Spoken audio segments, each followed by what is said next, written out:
नमस्कार दोस्तों, मैं अंकुर उपाध्याय स्वागत करता हूं आप सभी का एक बार फिर से अपनी नई वीडियो में। दोस्तों यहाँ पे आप सभी के साथ सबसे पहले तो बात करूंगा निफ्टी कहां एक्सपायरी दे सकती है, गिफ्ट निफ्टी से क्या संकेत आ रहे हैं, अमेरिका का बाजार कैसा ट्रेड कर रहा है, क्रूड ऑयल में वापस से 1% की उछाल देखने को मिल रही है, तो गोल्ड के दाम लगातार गिरते ही जा रहे हैं। ऐसे में आपको क्या करना चाहिए, साथ ही साथ स्टॉक स्पेसिफिक एक्शन के बारे में भी बात करेंगे और जो आईपीओ चल रहे हैं उसके बारे में ऑलरेडी डिस्कस कर चुका हूं। एक ही आईपीओ पे मेरा व्यू है, वो है एचडीबी फाइनेंशियल के। सबसे पहले निफ्टी की बात करें दोस्तों अगर, तो आज निफ्टी 25,200 के लेवल पे क्लोजिंग देता हुआ दिखा है। 25,244 माफ कीजिएगा, 25,200 के ऊपर क्लोजिंग आई है। एफआईडीआई का डेटा इंटरेस्टिंग होगा, पहले वो शेयर करना चाहूंगा आप सभी के साथ, फिर निफ्टी की एक्सपायरी पे आऊंगा, क्योंकि डेटा को देखते हुए एक्सपायरी को हम प्रिडिक्ट करने की कोशिश करेंगे। तो डेटा क्या कह रहा है? डेटा कह रहा है कि एफआई इस कैश मार्केट में 2427 करोड़ की सेलिंग करके गए हैं, ठीक है। डीआईआई 2373 करोड़ की बाइंग करके गए हैं, बढ़िया। एफआई इंडेक्स फ्यूचर्स में 528 करोड़ की बाइंग करके गए हैं, पॉजिटिव। एफआई इंडेक्स ऑप्शन में 21,000 करोड़ की बाइंग करके गए हैं, सुपर पॉजिटिव। अब इंडेक्स ऑप्शन हम अपने दिमाग से अज्यूम करेंगे कि ऑप्शन जो है वो कॉल ऑप्शन खरीदा होगा। ये हम कैसे अज्यूम कर रहे हैं?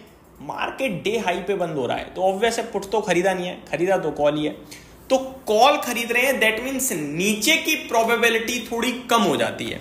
और स्टॉक फ्यूचर्स में 4,123 करोड़ की बाइंग, तो डेटा सजेस्ट कर रहा है कि निफ्टी ऊपर की तरफ ही जाएगा। और मेरे को लगता है 25,200 से 25,400 की तरफ जाना चाहिए। 244 हम ऑलरेडी हैं, 300, 350 और 375 का मूवमेंट दिखना चाहिए निफ्टी में। कोई देर रात नेगेटिव खबर अगर नहीं आती है तो बाजार कल आपके लिए ऊपर जाना चाहिए 100-125 पॉइंट, ऐसा मेरे को लगता है डेटा के हिसाब से, मंथली एक्सपायरी के हिसाब से, क्योंकि ऑलरेडी हम बीते पूरे महीने के हाईज पे खड़े हैं। तो शॉर्टर्स तो ट्रैप है, शॉर्ट करने वाला तो फुल रिस्क पे है। तो मेरे को नहीं लगता कि शॉर्ट करेगा कोई, या शॉर्ट करके बैठा होगा तो उसे डर लग रहा होगा इस समय, तो वो निकलने की कोशिश करेगा अपनी पोजीशन से, जिसकी वजह से मंदी करने वाले भागेंगे और बाजार ऊपर जाना चाहिए।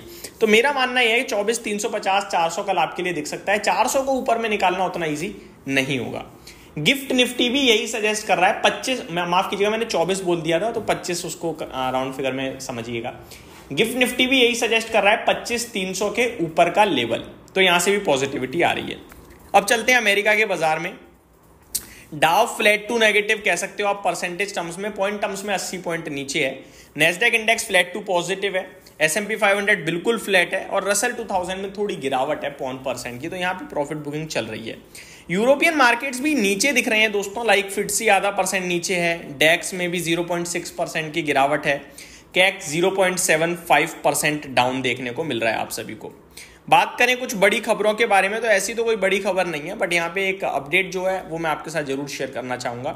Trump fumes over US intelligence report on Iran strikes at NATO pressure, तो इसको लेकर अपडेट आ रही है। President Donald Trump on Wednesday double down on his claim that US bomb strike completely destroy Iran's nuclear program, and he bristled at the attention being paid to an initial American intelligence report that suggests otherwise.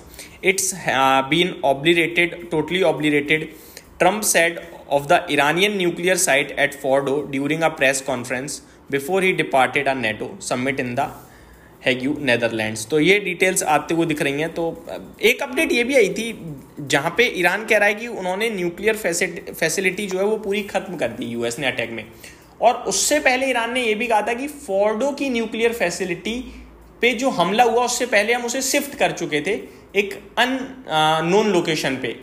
क्या सच है कौन सच है पता नहीं, पर अभी matter शांत है तो उसको हम शांति छोड़ देंगे। बात करें दोस्तों कच्चे तेल की, तो वो 1.25% ऊपर आया है, बट आई थिंक ठीक है। बहुत ऊपर से अचानक गिरा एक ही दिन में, तो थोड़ा रिकवरी बाउंस बैक बन रहा है, इससे ज्यादा कुछ भी नहीं है। तो इसको आप ये मत सोचना कि कुछ फिर नेगेटिव डेवलपमेंट हो रहा है।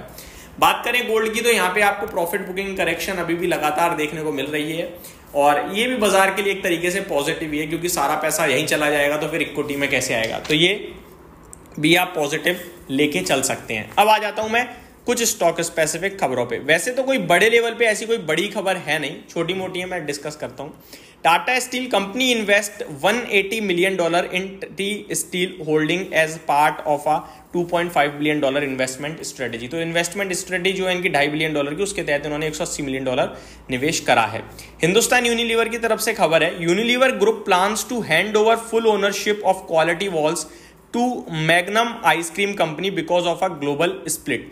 तो हिंदुस्तान यूनिलीवर के पास जो क्वालिटी वॉल्स है अभी भारत में, वो पूरा का पूरा मैग्नम आइस को वो देने की बात कर रहे हैं ग्लोबल स्प्लिट के चलते। तो ये डिटेल्स आते हुए दिख रही हैं। सुप्रीजीत इंजीनियरिंग के लिए खबर आ रही है, company expects new production start from several ICE and EV OEMs in FY26 according to investor presentation. तो ये पॉजिटिव न्यूज़ है। कार ट्रेड के लिए भी कुछ खबरें हैं, कार्बोरेंडम यूनिवर्सल के लिए भी खबरें आती हुई दिख रही हैं। गोदरेज प्रॉपर्टीज के लिए है कि company sells 2.5% stake in MEPL for 32.5 million rupees. तो ये अपडेट आते हुए दिख रही है। बड़े लेवल पे आपको कि कोई है अपडेट, तो ऐसा मेरे को कोई दिख नहीं रही है। DCX सिस्टम के लिए खबर है, इन्हें ऑर्डर मिला है 43.6 मिलियन रुपीज़ का। बॉन्ड डाटा इंजीनियरिंग के लिए खबर है, company forms new subsidiary green bond re park private limited to boost renewable energy presence. तो इन्होंने एक सब्सिडरी बनाई है, ये डिटेल्स है। रेपको होम फाइनेंस के लिए खबर है, company issue commercial paper worth ₹50 crore. Texmaco rail के लिए ऑर्डर मिलता हुआ दिखा है $62.24 मिलियन का। तो ये इनके लिए अपडेट है, पॉजिटिव है। तो ये कुछ स्टॉक्स हैं जो कल एक्शन में रहेंगे मेरे हिसाब से। यहीं समाप्त करता हूँ इस वीडियो को। उम्मीद करता हूँ डिटेल्स पसंद आई होंगी। Thank you so much for watching this video. Good night guys.